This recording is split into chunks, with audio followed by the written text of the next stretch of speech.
ایک بار حضرت صلی اللہ علیہ وسلم لوگوں میں بیٹھے ہوئے ان سے باتیں کر رہے تھے۔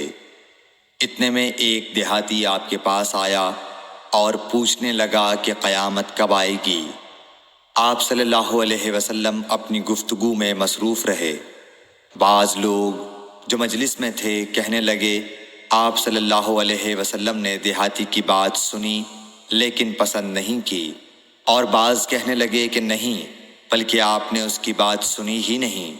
جب آپ اپنی باتیں پوری کر چکے تو میں سمجھتا ہوں کہ آپ صلی اللہ علیہ وسلم نے یوں فرمایا، وہ قیامت کے بارے میں پوچھنے والا کہاں گیا؟